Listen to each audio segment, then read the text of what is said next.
what have you. I just say no because I said so. So the system is dogmatic. The system appeals to itself. So why wouldn't it be the case that people who are contained within the system wouldn't do the same thing? Right? They appeal to what? They appeal to the system. They all appeal to the system. Nobody's appealing outside of the system. So if you pull one of these people out and you try to enter into a debate with them, back and forth, what are they going to do? They're going to appeal back to the system. It's complete appeal. It's just appeal to the system, appeal to the system, appeal to the system, appeal to the system, appeal to the system. So then you say, okay, well, great. Obviously, talking with you is wasting my time. I don't want to talk to you anymore. I'm going to go to the source and try to, well, it would never be like that. Right? I'm going to go to the source and try and confront the system. And then you look at the edifice that is the biggest structure ever, and you got to give your props to, you got to give props to Nietzsche for this, right? It's like a battle. It really is like an ideological battle. He one man, somebody's got to animate this, right? Somebody has to animate this. I have to see this animated, right? Nietzsche walks out with I would draw it with like an uber mustache, and I would like point to uber mustache. He walks like this lone, sort of sickly, maddened, syphilis-ridden character walks up to the uber structure, this obelisk of a monument, and then he just goes Yoda on it, right? He just goes berserk and starts hacking the edifice piece by piece, chink by chink, breaking it down. That's the only way to go about doing it, right? If you can't engage individuals in their ideological beliefs, because as Nietzsche says, in that they are felt, these moral evaluations, to be beyond discussion, so that we can't even talk about the feelings that you have, which are informed and given to you by the system. We can't even talk about that. That's not a condition for discussion. And it's like that with everybody who has the same beliefs. Then I need to destroy your system. And here's how I'm going to do it. That's a contradiction.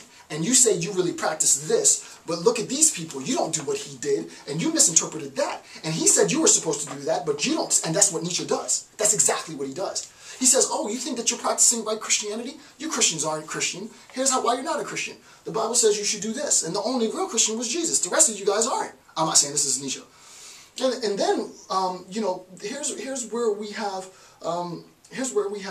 a complete misunderstanding of the importance of the symbolic order. And here's how that symbolic order was completely confused into a historical, sort of chronological misconception, such that we now have the belief that we have personal immortality as a biological right, right? And insofar as now we're talking about you as an individual human being, physically, biologically living forever, well, isn't that the grandest paradox and the grandest contradiction of a system which mandates that you look outwards and not inwards, so that you spend your whole life concerned with the other, only that in the time of your death you get to obsess with nothing else but yourself. Hence the ultimate contradiction in the system. The system collapsed, and now you're left with the recognition that it's just me, and I don't know how to think about myself.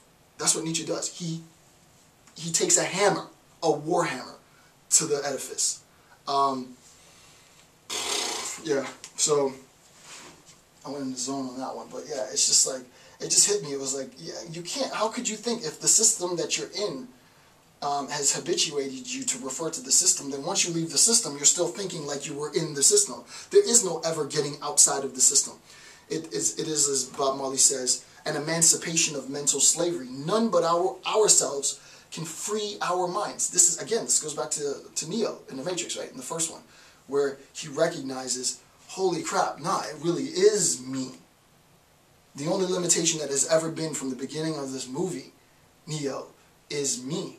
I've been traveling around talking to the Oracle, talking to Morpheus, talking to all these people, talking to Trinity, and everybody has always been telling me, look within, look within, look within. All the childhood movies that you watch in the black community, Bruce Leroy, what the hell is the name of the, I can't believe it, Bruce Leroy.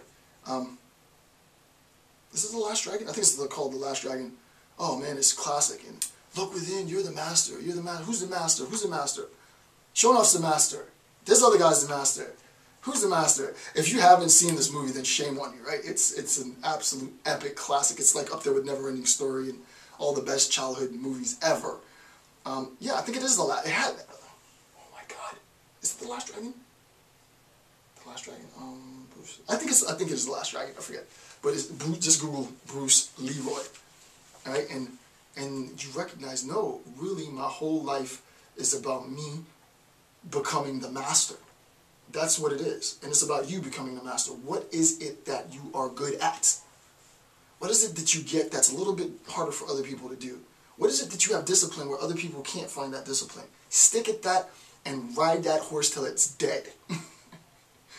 Become, perfect that. Because you are going to confront yourself time and time again throughout your life with individuals who aren't attempting to do exactly the same thing. That they maintain a certain level of ambivalence and of contentment because all of their justifications and all of the legitimacy with which they attain comes from this external edifice, this huge monstrosity of a structure. And it's just like, look at the structure. So it's like, okay, fine, I'll look at the structure. I have no need to look at you. I have no need to have any discourse with you because you have nothing to say that isn't what I can find there. So, as a matter of fact, I'm wasting my time talking with you. Let me go confront the structure myself. That's unfortunately what ends up happening. Right? And that individual ends up getting completely lost intellectually in the historical transformation of knowledge because they're rooted, right? The edifice, by definition, is rooted in a location. But history isn't rooted. History is unfolding. It's progressing. Now we're in virtual education. There might be something after this, but I'm trying to be at the edge of the edge of the edge of this new. I just happen to be born in a pretty cool time to live. So, yeah, it's a sanction, right? It's legitimized, right? It's justified by the structure. We observe that every means is employed to paralyze reflection and criticism in this field. I mean, that's exactly what I just said, right? Everything is done to prevent the individual from reflecting, right? This is Nietzsche, this is not me. We observe that every means is employed to paralyze reflection and criticism in this field. There is no discourse, there is no dialogue, there is no fact check, there is no reflection. I cannot, even when I am logically inconsistent and contradictory, acknowledge the absurdity of my position. Because it's not about logic, it's not about reason, it's not about fact, it's about faith.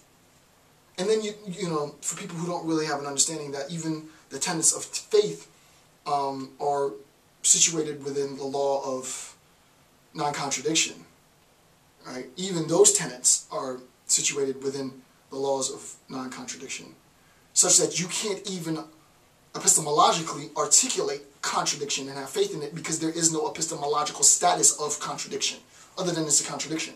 You can't both at the same time in the same space occupy a body that's 6 feet and not 6 feet tall. You can't do that. You could have been 6 feet and you might not be 6 feet. You can't be both 6 feet and not 6 feet. We're talking about when, we're not going to go into sort of Leibnizian possible world semantics and all that, right? So then, someone who wants to take that position that, I am both here and not here. Well, okay, it's good talking to you. I'm going to go over here. What else can you do, right? So what Nietzsche says, right, we observe, we've seen this, right? Every means is employed to paralyze reflection and criticism in this field. And that's why I do what I do, to encourage criticism, including self-criticism. Dr. Campbell, you were wrong. Yeah, that's right. I will never. And the thing is, every time that I've been called out on my YouTube videos, probably about maybe 3 or 4 times in a couple hundred hours worth of video, not too bad. I'm not perfect. I'm a human. I remember each of those instances, and I won't ever make those mistakes again. So it's making me better. It also shows me that my viewers are paying attention. I don't know why, still, after all these hundreds of hours.